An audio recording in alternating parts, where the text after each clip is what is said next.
Ya, selamat pagi pemirsa. Assalamualaikum warahmatullahi wabarakatuh. Ya, kita lanjutin lagi yang tadi ya teman-teman ya.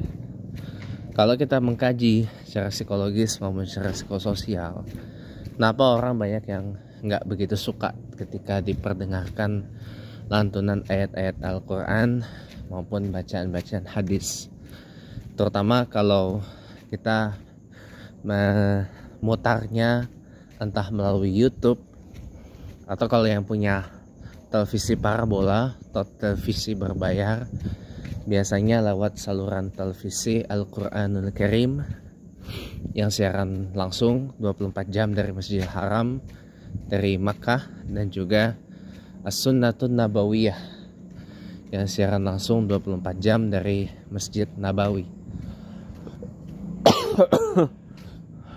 di Madinah Al-Munawwarah. Jadi begini teman-teman sekalian, tadi kan kita telah bicara masalah ada trauma di masa lalu kan. Makanya saya di sini benar-benar sekali lagi mengajak, menghimbau, mengingatkan, kalau ingin membiasakan anak cucu penerus kita pengen dekat dengan agama Islam, terutama dekat dengan Al-Quran, dekat dengan hadis ya, dimulai dari pembiasaan. Ya, kitanya yang harus mulai membiasakan memperdengarkan kalamullah, memperdengarkan sabda-sabda Rasulullah lewat hadis hasan maupun yang sahih gitu ya. Harus mulai dibiasakan.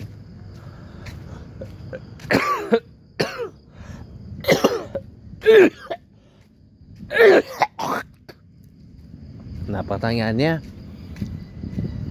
bagaimana mau dibiasakan kalau bagaimana mau dibiasakan ya kalau kitanya tidak kenal dan tidak cinta dengan Al-Quran, dengan hadis gitulah. Alasannya gini, mungkin ada dari kita yang belum merasa tergugah, mungkin dari kita ada yang sedang stres, sedang depresi, sedang berada dalam situasi kondisi yang memang membutuhkan hiburan yang bersifat dinamis ya, Pak Robi. Membutuhkan hiburan yang bersifat dinamis. Makanya mereka condong lebih menikmati tayangan-tayangan hiburan, tayangan-tayangan yang lebih dinamis seperti berita, sinetron, drama, film, musik dan sebagainya, ketimbang yang statis. Karena kan kalau kita lihat TV Quranul Karim dan TV Sunnah Nabawiyah, itu kan statis, cuma gambarnya gambar orang di Masjidil Haram, di Masjid Nabawi dan bangunan-bangunan sekitarnya, ya kan?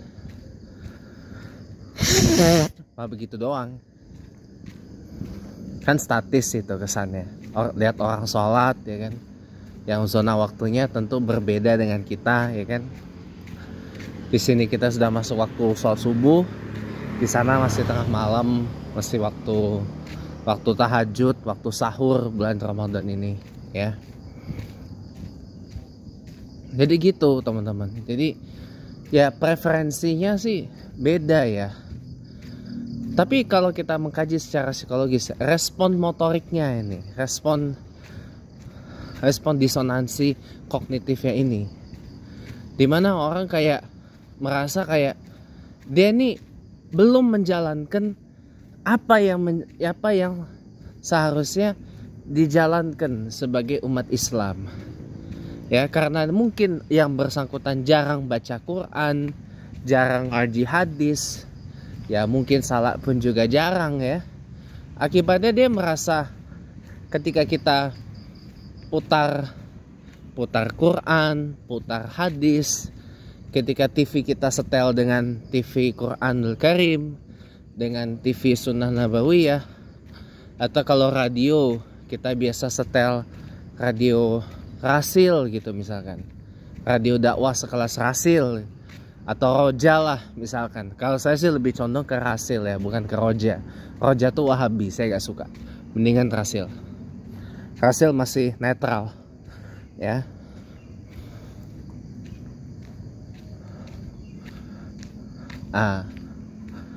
Itu cenderung menghindar, minta ganti dengan yang lain. Itu kawan. Itu karena respon kognitifnya yang bermasalah. Karena kondisi psikologis yang merasa, dia ini yang merasa bahwa saya ini belum maksimal gitu lah. Lalu belum sungguh-sungguh nih ngejalanin Islam ini. Makanya ketimbang nerima, dia mungkin merasa shock, terpukul, tertegun, merasa kayak tertampar gitu loh, ya kan? Akibatnya daripada makin merasa tertampar, makin merasa tertabok, makin merasa tergebuk ya dengan lantunan ayat-ayat Quran atau hadis yang dilantunkan ataupun syarah-syarah kitab ya. Contoh seperti tadi saya nonton tadi di TV Sunnah Nabawiyah, itu syarah kitab Bulughul Maram. Kadang-kadang juga suka dibaca syarah kitab Fadail Amal ya, yang jadi pegangannya jemaah tabligh. Habis subuh ada zikir pagi ya, ada zikir pagi di TV Sunnah Nabawiyah itu, subuh waktu Saudi ya. Iya. Jadi gitu teman-teman. Jadi gitu loh teman-teman semuanya. Makanya saya itu merasa kayak melihat orang seperti itu tuh kayak sedih gitu. Ya. Ketika saya lagi menikmati Quran atau menikmati lihat orang sholat di Masjidil Haram, lihat orang sholat di Masjid Nabawi, tiba-tiba minta ganti TV-nya, bang lihat berita aja bang. Lah ya gimana saya nggak sedih coba. Yang lebih saya sedih lagi apa? Kok situ kagak seneng. Nah ini kita bedah secara psikologisnya.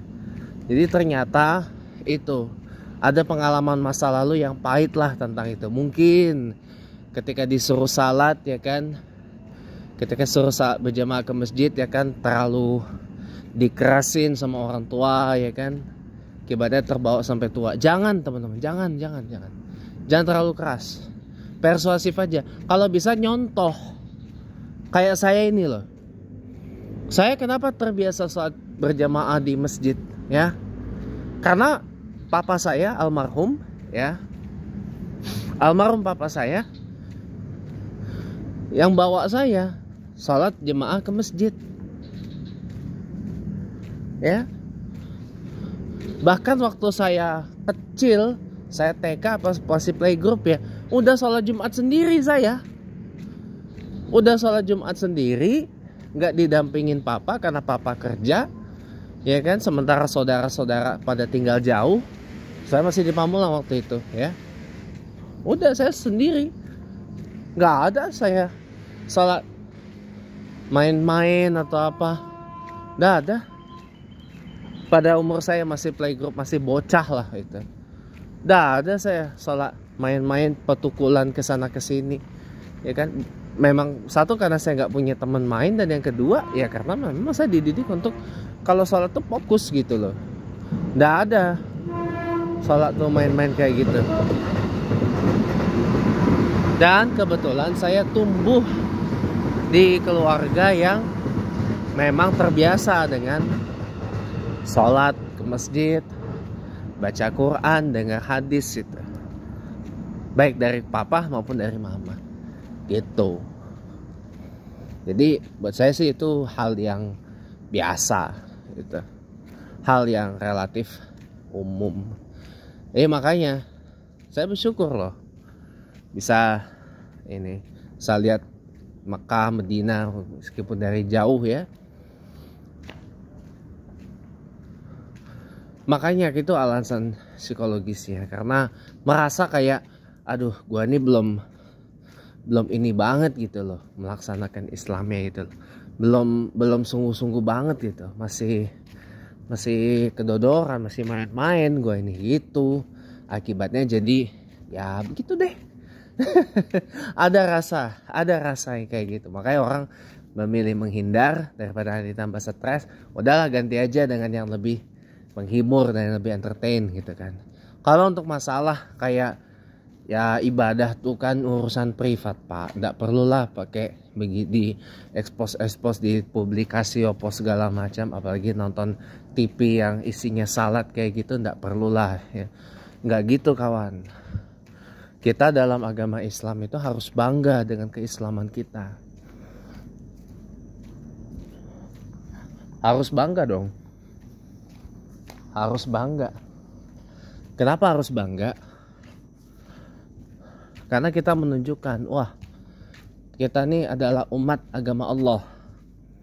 Insya Allah calon-calon penghuni surga. Amin. Ya. Bahwa kita tegas di sini.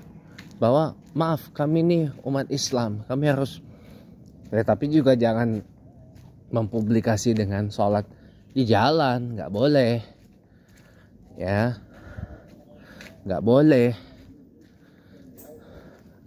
itu.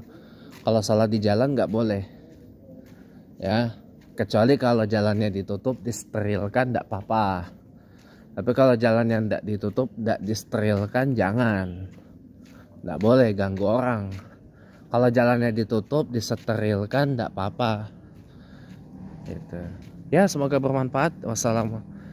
Semoga bermanfaat. Mudah-mudahan di bulan Ramadan ini kita menjadi orang-orang yang makin cinta dengan Al-Quranul Karim dan makin senang dengar Al-Quran. Assalamualaikum warahmatullahi wabarakatuh.